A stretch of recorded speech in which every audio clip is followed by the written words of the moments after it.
I'm still in Micah 6:8 that talks about what God requires of us. And I'm thinking in terms of our nation, Kenya, because Micah 6:8 says that God requires that we act justly, we love mercy, and that we walk in humility with Him. How would that look like if you are living by that scripture, or if you are living by that ethos and you became president of the nation of Kenya? How would that look like? Acting justly, loving mercy, and walking in humility.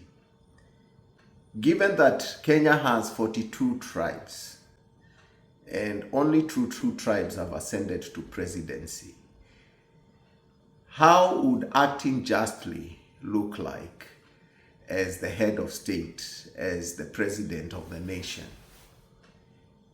It would certainly look different from what it is now or what it has been in the past regimes, because what has happened is that those who ascended presidency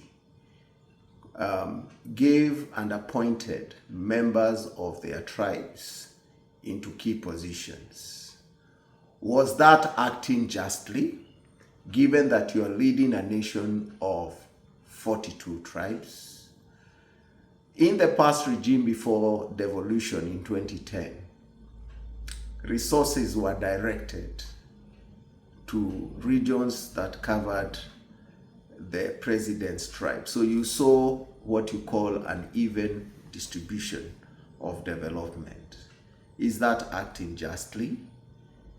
Was devolution not in the spirit of Micah 6:8 to ensure that all regions were given some measure of development despite who was in power?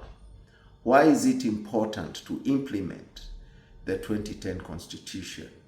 Is it not in the spirit of ensuring justice in the country? So how would acting justly look like in a nation with 42 tribes and with an even development and with an even opportunities? You know, we have the northeastern region, which is a desert region. What would loving mercy look like in terms of one being the head of state and showing mercy? How would that look like in our nation? What would walking in humility look like? So I want to hear your comments, because this Micah 6:8, but starting with 6 and 7, which is talking about offerings. Does God require tens of thousands of burnt offerings? Does He require what we see like in Kenya, the leaders just buying the church, putting the church in the pocket? What does God require of our Christianity? What does God require of our governance in Kenya? What does He require? So, and the answer is there: act justly, love mercy, and walk in humility. So I would want you to paint a picture of how this would look like if somebody in the top leadership or the governance of the nation in its totality, the executive, the judiciary, and the legislature, acted justly, loved mercy, and walked in humility. So share your thoughts with me, and you have a lovely day, and God bless you. Simon Karaoke coming to you from Melbourne, Australia. Bye-bye.